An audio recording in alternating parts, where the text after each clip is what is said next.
Have you ever looked down at a warm plate of white rice or a freshly baked potato and felt like you were staring at the enemy? For years, we have been told that if you are over 60 and dealing with prediabetes or type 2 diabetes, you need to cut out carbohydrates completely. But I am here to tell you that kind of extreme restriction is not just miserable, it is actually dangerous. Heavy dietary restriction in our older years often leads to severe muscle loss, known as sarcopenia. It leads to frailty and ultimately causes most people to just give up on their health routines entirely. I am Dr. Claire Whitmore, and as an endocrinologist with over 20 years of clinical experience, I have spent decades analyzing the daily blood sugar patterns of older adults. I have watched thousands of my patients get their joy of eating back while their A1C numbers drop beautifully. Today, I need to share with you a countdown of 5 daily medical habits designed specifically and safely for the aging body. These habits will allow you to eat bread, rice, and potatoes without sending your blood sugar through the roof. We will go through all 5, but make sure you pay very close attention to our final strategy, number 1. It is a natural addition that acts just like a diabetes drug, but it carries a hidden deadly risk if you make a simple mistake while taking blood thinners. Before we dive into the list, I want to ask you something personally. Leave a comment below telling me how old you are and what your favorite carbohydrate is that you have been forcing yourself to avoid. I read every single comment, and your answers genuinely help me understand exactly what you are going through. Now let us start right in with number 5. This is perhaps one of the most powerful and liberating tools you can use right in your own kitchen. I call it the resistant starch transformation. I know the anxiety you feel when you sit down to a meal and see a steaming bowl of rice or a beautiful baked potato. You have been conditioned to look at those foods as a direct threat to your health. You instantly worry about your numbers climbing and the guilt sets in. But the issue is not just the food itself. It is the physical structure of that carbohydrate when it enters your body. Let me explain what is happening. Think of a freshly cooked hot bowl of white rice or a warm piece of bread like throwing handfuls of dry sawdust right onto a burning fire. It flares up instantly. It burns incredibly fast and creates a massive spike of intense heat. Inside your digestive system, that freshly cooked hot starch acts the exact same way. It breaks down into pure glucose almost the minute it hits your stomach. It floods your bloodstream, and your aging pancreas has to panic. It acts like an overworked engine struggling to pump out enough insulin to force all that sugar into your cells. This repeated cycle is what exhausts your body over time. But here's the secret: most doctors do not have the time to explain during a short visit. You can physically change how that starch behaves. If you simply take that cooked rice, pasta, or potato, put it in your refrigerator, and let it cool for 12 to 24 hours, a profound biological shift takes place. As the food cools down, the starch molecules crystallize and tightly realign. They transform into something called resistant starch. So instead of acting like highly flammable sawdust, that same portion of food now acts like a large, dense log on a fire. It burns slowly, gently, and evenly. Because it literally resists rapid digestion in your small intestine, it travels down to your gut without causing that massive glucose surge. The medical evidence behind this is absolutely rock solid. A major clinical study published in the prestigious journal Nature showed that taking cooked rice, cooling it in the refrigerator for 24 hours, and then reheating it increased the resistant starch content by an astonishing 2.6 times. It dramatically lowered the blood sugar impact of the meal compared to eating it freshly cooked. Now, I want to be very clear about something because I hear this concern from my patients all the time. You do not have to eat your food cold. I know cold rice or a freezing potato is simply not appetizing, and cold foods can sometimes upset an older digestive tract. The beautiful thing about this process is that once those crystals form during the cooling phase, they stay there. You can safely heat your meal right back up in the microwave or on the stove before you eat it. The resistant starch survives the reheating. This means you can still sit down to a warm, comforting plate of your favorite carbohydrate. It will digest slower, feed the healthy bacteria in your colon, and most importantly, keep your blood sugar beautifully stable without causing the heavy bloating we often see when older adults try to suddenly force too much raw fiber into their diets. It is the exact same food, just prepared a day early. Now let us move on to number 4.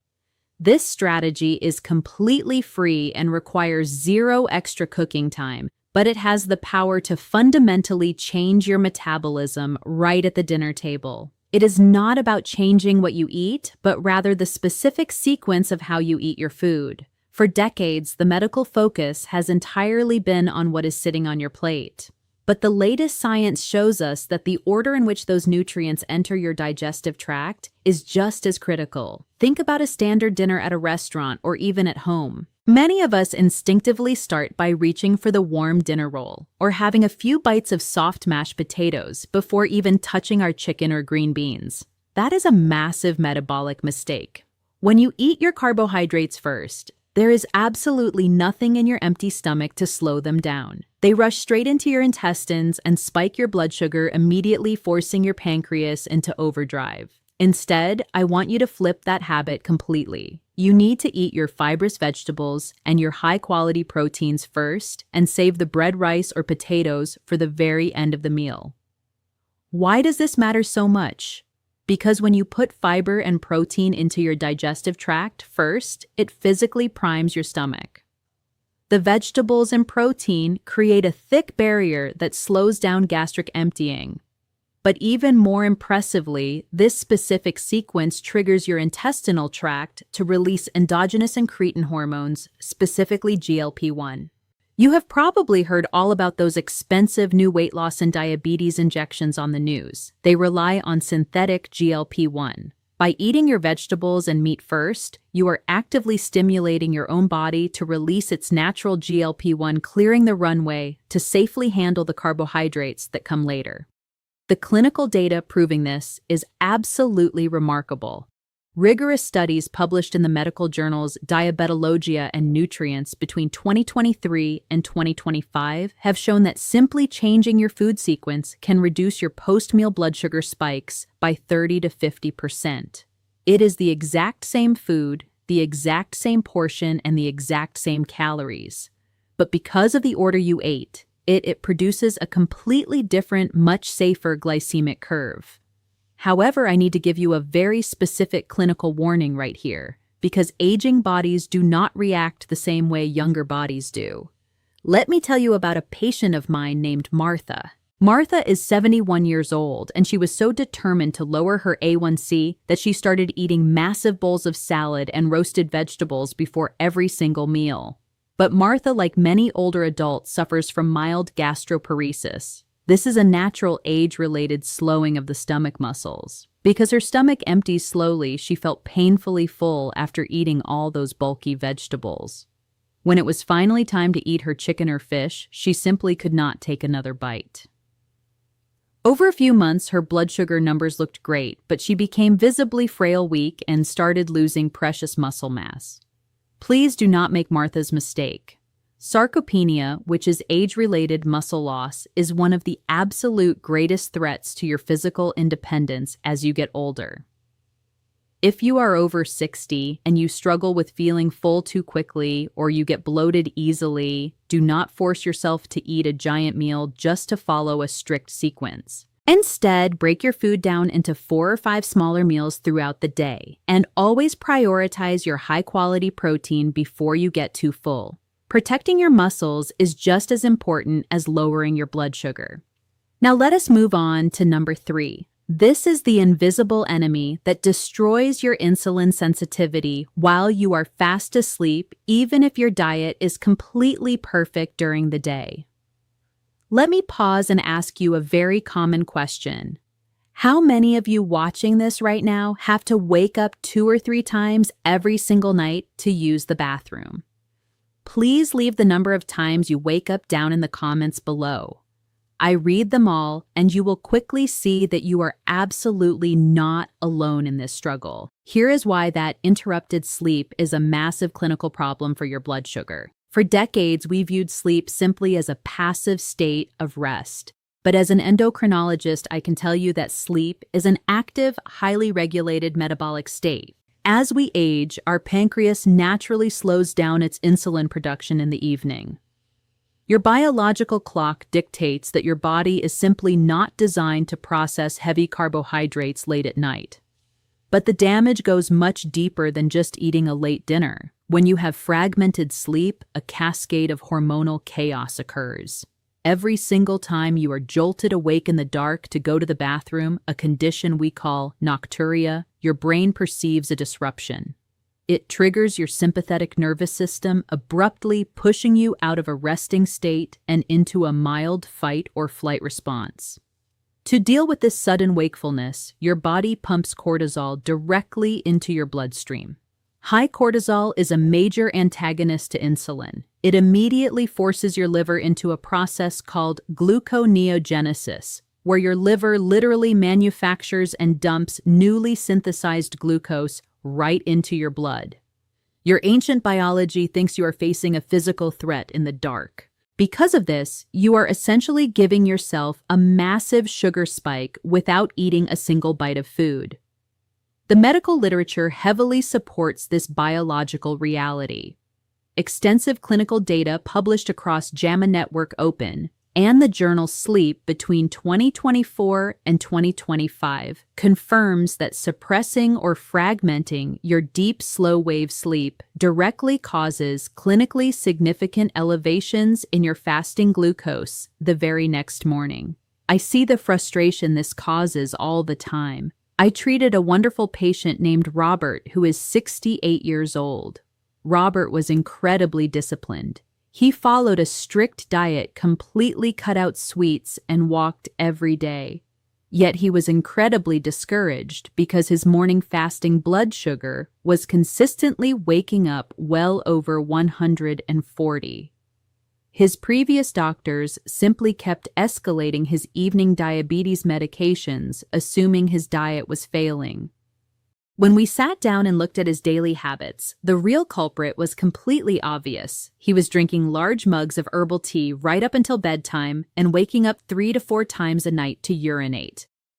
His sleep architecture was completely shattered. We did not increase his medication. Instead, we simply moved his carbohydrate intake to his lunch meal and stopped all fluids after 6 in the evening. By protecting his deep sleep, stopping those nighttime cortisol surges, and aligning his meals with his circadian rhythm, his morning blood sugar dropped beautifully into a normal, safe range within just 2 weeks. Let us move on to number 2. This strategy completely eliminates the biggest barrier my older patients face when trying to control their blood sugar.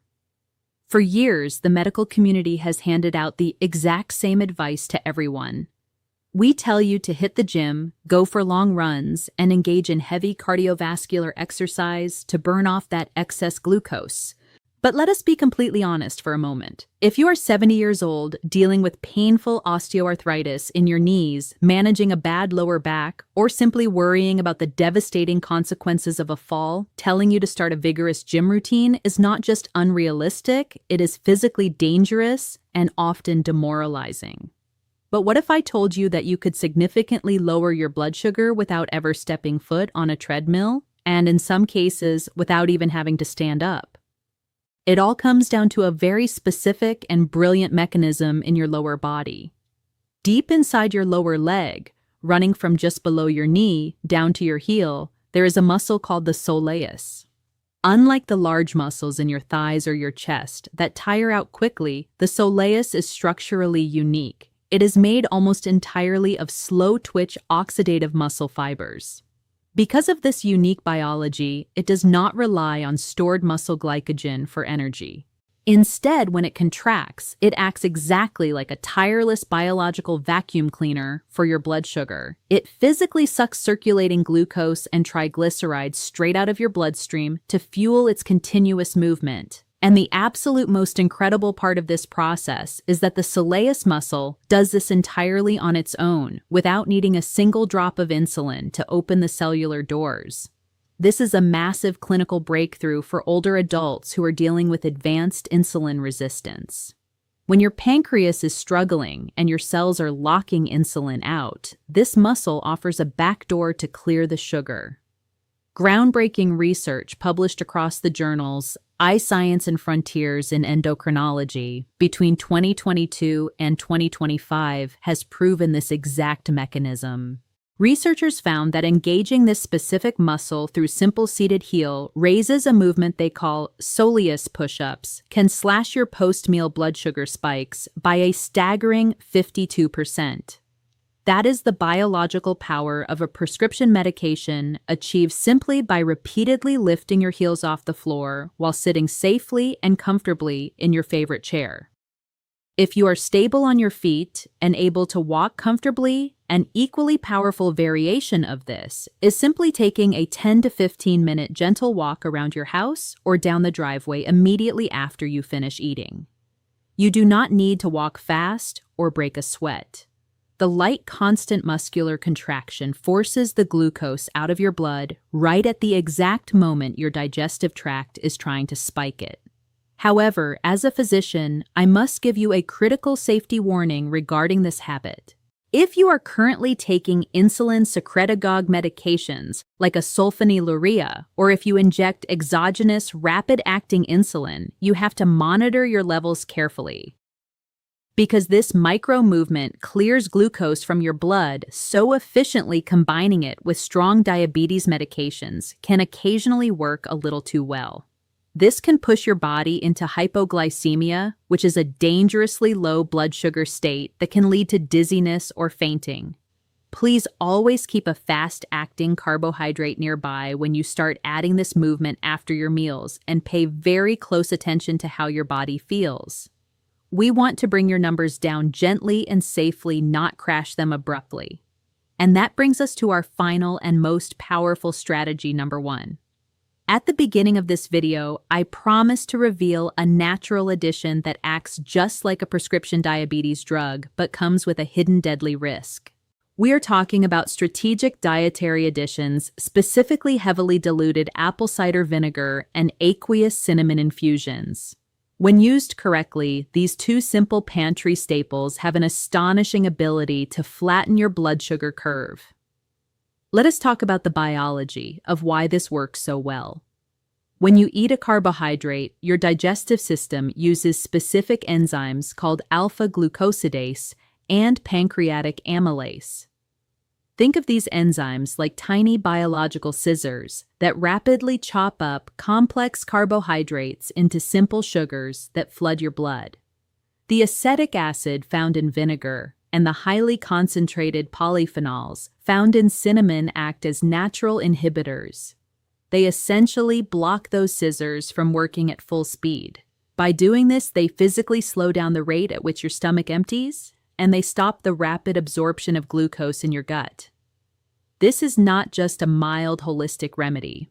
This exact enzyme blocking mechanism is precisely how the prescription diabetes medication acarbose works. The scientific validation for this is incredibly strong. Clinical trials published across the journals Clinical Nutrition and Frontiers between 2022 and 2024 have demonstrated that consuming a properly dissolved aqueous cinnamon infusion can decrease meal-induced blood glucose peaks by up to 87 milligrams per deciliter. That is a massive drop that can completely alter the trajectory of your metabolic health. But here is where the danger lies and why I am delivering this as a strict medical warning. You cannot simply go to the baking aisle of your local grocery store, grab any bottle of cinnamon, and start scooping it into your morning water. I had a patient named Helen, a lovely 74-year-old woman who did exactly that. Helen saw a video online about the benefits of cinnamon for blood sugar and bought the cheapest powdered cinnamon she could find. She thought she was doing something wonderful for her health. What the video did not tell her is that the common baking cinnamon found in most supermarkets is a variety called cassia cinnamon. Cassia cinnamon contains dangerous levels of a naturally occurring chemical called coumarin, which is a potent liver toxin. More importantly, Helen was taking a prescribed blood thinner called warfarin for a separate heart condition. The high doses of coumarin in the cheap cassia cinnamon interacted violently with her blood-thinning medication. She nearly had to be admitted to the emergency room for severe internal bleeding. If you are over 60 and taking medications, especially anticoagulants, you must treat concentrated spices with the exact same respect you give your prescription pills.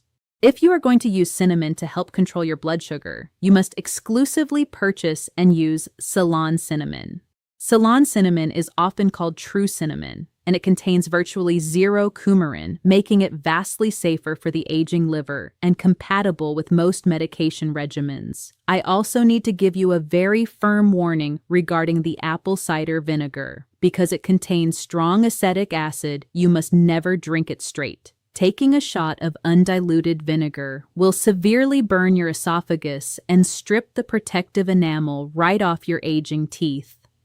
You must always heavily dilute 1 single tablespoon of vinegar into a very large, tall glass of water and drink it 10 to 15 minutes before your meal. Furthermore, if you currently suffer from severe acid reflux or active gastroesophageal reflux disease, you should absolutely skip the vinegar strategy entirely, as it will painfully irritate your already inflamed stomach lining. When used safely with the right knowledge and the correct ingredients, these additions are incredibly powerful tools. Controlling your blood sugar in your 60s and beyond does not have to mean punishing yourself with starvation diets or giving up the foods you love. It is about working smarter with your aging physiology. By simply cooling your rice, shifting the order of your food, protecting your deep sleep, activating your soleus muscle, and using the right culinary spices, you can take back control of your metabolic health without misery. To make this actionable, I want you to do 3 simple things starting today. First, tonight when you are cleaning up the kitchen, cook a small batch of rice or a potato and put it straight into the refrigerator for tomorrow. Second, at your very next meal, make a conscious choice to eat your entire portion of vegetables before you take a single bite of anything else. Third, go into your pantry and check the label on your cinnamon bottle to see if it is Ceylon or Cassia. Out of all 5 of these daily habits, which one surprised you the most? Or which mistake do you think you have been making the most often? Tell me down in the comments below. I read every single one and I will be down there answering your questions. And please, if you have a friend or a family member who is constantly restricting their diet and miserable because they are terrified of carbohydrates, send this video directly to them. They need to hear this. I am Dr. Claire Whitmore, and I want to see you enjoying your meals and living your best years without fear. Please remember that everything we discuss here is for educational purposes only. You must never stop taking your prescribed diabetes medications or change your medical regimen without speaking directly to your own physician first. If you found this helpful, subscribe to the channel right now so you do not miss our next video. Take care of yourself, and I will see you next time.